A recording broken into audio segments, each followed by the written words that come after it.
Shiqa mrekullie që është koha sot në Palas. Deti është fantastik. Ama e gjithë zona është thuajse e braktisur. Nuk e kam kuptuar dot pse njerëzit nuk vinë të shfrytëzojnë.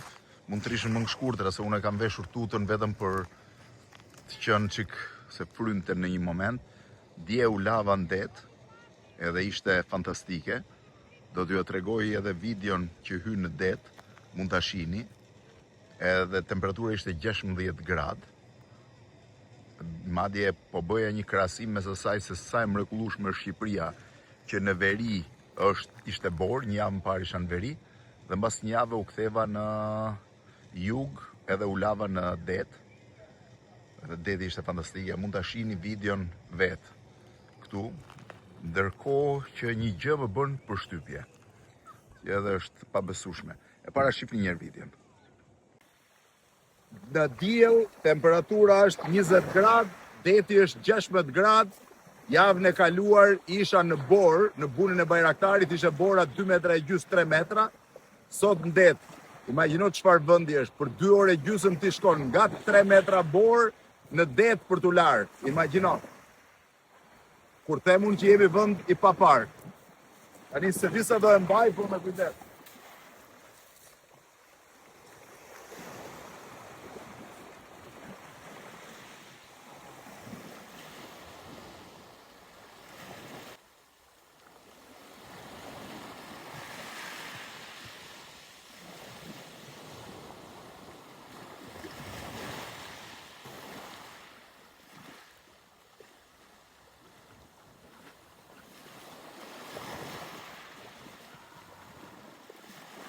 Krevepër, 60 gradë. Gjëja që më bën përshtypje është fakti se si shpjegohet që Shqipëria, e cila e ka diellin kaq të fortë edhe dimrin kaq të butë në këtë zonë, shive thash në zonën e Palasës, njerëzit janë duke u larë në det, mund t'ju tregoj pak më mirë që ti shihni. Ja. Njerëzit po lahen në det edhe këtej, edhe në këtë drejtimin tjetër, edhe deri në fund atje tek pjesa e gjirit. Si shpjegohet që ndërkohë që njerëzit janë duke u larë në det në atë pjesë, si shpjegohet që njerëzit, ndërkohë që kanë këtë mundësi spektakolare të motit, shkojnë edhe frekuentojnë Malin e Zi, apo hotelet e Malit Zi, apo hotelet e Greqisë Veriut edhe për det. Tani, të shkosh deri në Mal Zi e para rruga është e tmerrshme. Rruga e Malit Zi ka mbetur rruga që ka qenë që në vitet 1990 kur kemi dalë ne për herë të parë. E dyta, deti nuk krahasohet fare me detin që kemi në shije.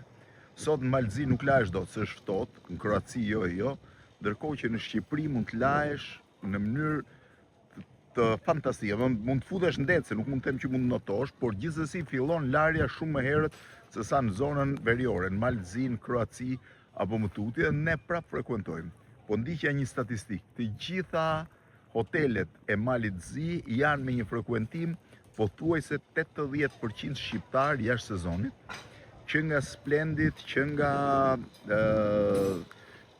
ky hoteli i famshëm i Budvës, Maestrali, edhe deri te One and Only, që është një nga hotelet më të shtrenjta të globit për momentin, nga më të shtrenjta të Europës dhe nga më të mirët e globit.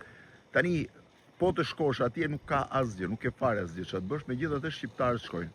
Kam përshtypjen që problemi kryesor është prania e qyteteve të vogla, pra Kotorrit, Budvës, ku njeriu mund të dali, mund të vi, mund të marrë, mund të hajë një drek, mund të pi një kafe, ndërkohë që gjithë kjo pjesë e jugut të Shqipërisë është krejtësisht e braktisur. Po kalove tunelin e Llogarasti, do shohësh që nuk ka më asnjë gjë. Domethënë, ka në një restorant, tu në një restorant atje, gjithë këto struktura turistike që po shihni janë të braktisura në pritje të verës. Veç të restoranti që është tu përballë meje. Kështu që a mund të na dalë ne, pra mund të kemi ne turizëm në këto rrethana. Kam përshtypjen që është shumë e vështirë. Nëse ne do kemi turizëm, si është zona këtu. Nëse ne do kemi turizëm vetëm në 3 muajt e verës, nuk do të ketë investime. Nëse s'ka investime, nuk zgjatet dot sezoni. Pra jemi në një cikël të mbyllur nga i cili nuk shpëtojmë dot.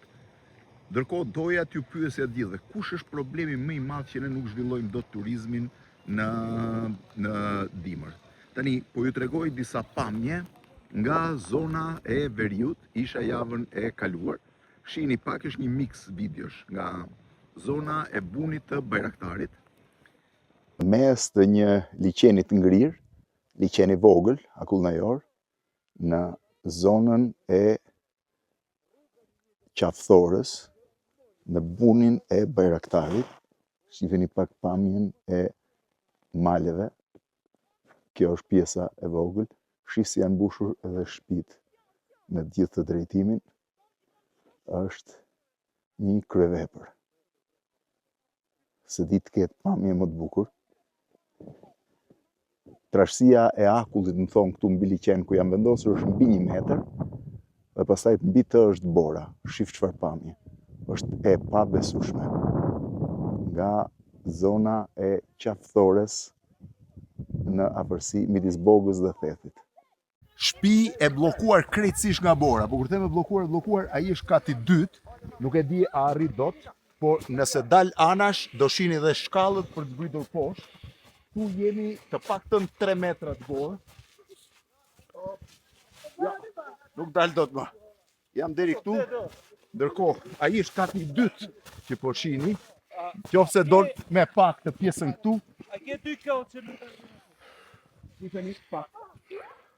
Shifeni pak. Dera është në këtë drejtim fare. Domethënë duhet të ardhë deri të kuptosh se ku është dera e shtëpisë. Nuk e di si hyje këtu. Ja. Tani po shkoj me derën e shtëpisë. Këto janë dritare, fakt se dera është andej. Shifeni. I bie këtu me hyrë shtëpi. Këto janë dritaret. Op, ka dhe për poshtë. Shifeni. Këto janë dritaret e shtëpisë. Dera është atje, kati 2 është sipër. A keni pa shtëpi të zhytur në borë? Kjo është. Nga Buni. Tani po ju jap edhe një mix videosh nga zona e Martaneshit. Martanesh, pothuajse aty ku shkon në mend.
Të gjitha këto video tregojnë momente të borës, do të thënë të turizmit alpin.